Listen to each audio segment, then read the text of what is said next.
Frequentemente muitas pessoas me perguntam: como posso ficar cheio do Espírito Santo? Nós recebemos a ordem de ficar cheios, mas como vamos obedecer? Como a presença e o poder do Espírito Santo podem se tornar reais em nossa vida? Este é o ponto-chave do problema. É interessante que em nenhum lugar na Bíblia nos dá uma fórmula clara e concreta de como ficar cheio do Espírito. Eu creio que isto é assim, porque a maioria dos crentes do primeiro século não precisavam que alguém lhes dissesse isso. Eles sabiam que a vida normal de um cristão é uma vida cheia do Espírito. O fato de nós estarmos tão confusos sobre esse assunto hoje em dia é uma prova triste do baixo nível espiritual da nossa vida. Apesar de a Bíblia não dizer muita coisa sobre este assunto, quando tomamos o Novo Testamento como um todo, sobrarão poucas dúvidas em nossa mente sobre o que significa ter uma vida cheia do Espírito, ou como ela pode se tornar real em nós. Eu creio que o ensino do Novo Testamento sobre como ficar cheio do Espírito Santo pode ser resumido em 3 expressões: compreensão, submissão e andar pela fé. O primeiro passo para ficar cheio do Espírito é compreensão. Há certas coisas que nós precisamos saber e compreender, verdades que Deus revelou em sua palavra, a Bíblia. Algumas destas verdades já foram mencionadas, mas vamos recapitulá-las para ter certeza de que as sabemos bem. Quais são elas? A primeira verdade que precisamos compreender é que Deus nos deu o seu Espírito Santo e que Ele mora em nós. Se eu aceitei a Cristo como meu Salvador, o Espírito de Deus habita em mim. Lembre-se, eu não preciso necessariamente sentir sua presença, mas isto não quer dizer que Ele esteja ausente. Precisamos compreender que sua presença é um fato. Deus prometeu que o Espírito viveria em todos os que pertencem a Cristo, e Deus não pode mentir. Nós aceitamos este fato pela fé. Também devemos compreender que Deus ordena que nós fiquemos cheios do Espírito.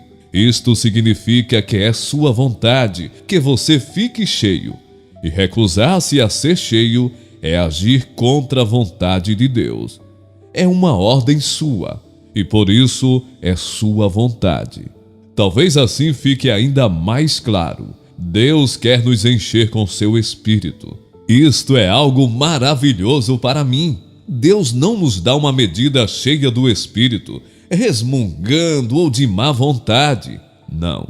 Ele quer que nossas vidas sejam controladas e guiadas pelo Espírito Santo. Isto nos leva a outro ponto que devemos compreender, que é a presença do pecado em nossa vida. O que é que bloqueia a atuação do Espírito Santo em nossa vida? É o pecado.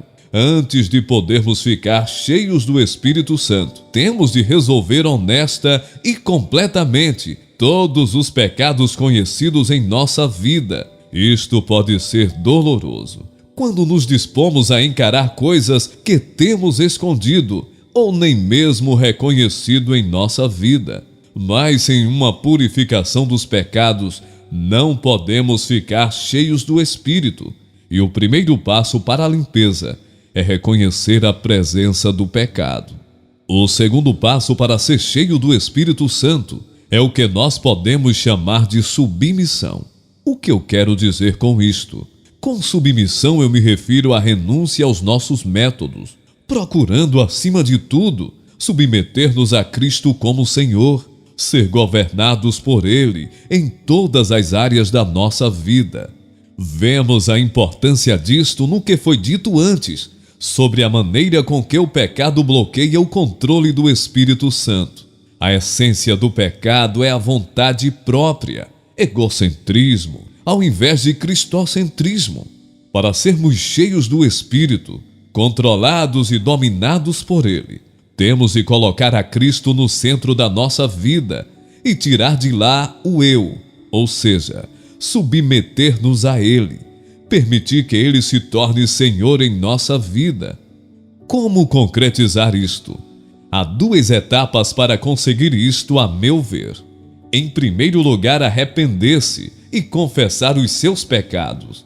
Acabamos de constatar que uma das coisas que temos de compreender é a profundeza do nosso pecado. Mas só compreender não é suficiente. Temos de confessar o pecado a Deus e nos arrepender dele. Muitas pessoas que são pecadoras podem até fazer uma lista dos pecados que são um problema para elas. Às vezes ficam tristes com a situação e gostariam que as coisas fossem diferentes, mas nunca mudam. Por quê? Porque nunca confessaram os pecados a Deus. Confessar é reconhecer o pecado, é admitir diante de Deus que eu sei que sou pendor, porque há certos pecados que eu sei que cometi. Existem pessoas que sugerem que nós devemos orar a Deus para que Ele nos encha com seu Santo Espírito. Isto pode ser válido, mas eu vejo pouco ou nada disto no Novo Testamento. Eu acho que ao invés disto, nós devemos orar que Deus tome total e completamente conta da nossa vida. Devemos orar que o eu seja tirado do nosso coração, amor próprio, vontade própria, autoambição, e que nós estejamos completamente à sua disposição. Chegamos agora à última etapa do ficar cheio do Espírito Santo, que eu gosto de chamar andar pela fé. Primeiro temos de compreender certas coisas, depois temos de nos submeter e entregar a Deus, e então temos de aprender o segredo de andar pela fé. O ponto central é este: quando estamos entregues a Deus e à sua vontade, nós estamos cheios do Espírito Santo. O Espírito Santo nos controla e domina. Agora, a partir desta verdade, temos de agir e andar ou viver na certeza plena de que Deus já nos encheu e que estamos sob seu controle. O apóstolo Paulo põe isto nestes termos: assim também vós considerai-vos mortos para o pecado, mas vivos para Deus em Cristo Jesus. Romanos capítulo 6, versículo 11. O termo grego traduzido por considerar era às vezes usado no comércio e na matemática. Depois de uma transação comercial, por exemplo, a soma em dinheiro era registrada nos livros contábeis. Este ato era evidência de que o negócio estava concluído e que o pagamento havia sido feito. Quando nós nos entregamos a Cristo e o seguimos como o Senhor de nossa vida, nós sabemos que alguma coisa aconteceu. O Espírito Santo tomou conta de nós para nos guiar e dar poder. Vivemos agora pela fé, considerando-nos mortos para o pecado e vivos para Deus. Nós estamos cheios do Espírito Santo. Agora devemos viver à luz desta verdade. Não é fazer de conta, é agir com base na promessa de Deus. Durante o dia, às vezes, eu não estou consciente da sua presença. Outras vezes, estou. Mas no fim do dia, eu posso olhar para trás e lhe agradecer, porque vejo sua mão atuando. Ele prometera estar comigo neste dia e esteve. Você pode experimentar a mesma coisa, submetendo-se diariamente ao senhorio de Jesus Cristo. Entregue em cada dia a Ele, e que você possa, no fim de cada dia, olhar para trás e reconhecer que seu Santo Espírito tem sido seu guia e sua força, estando você sujeito a Ele.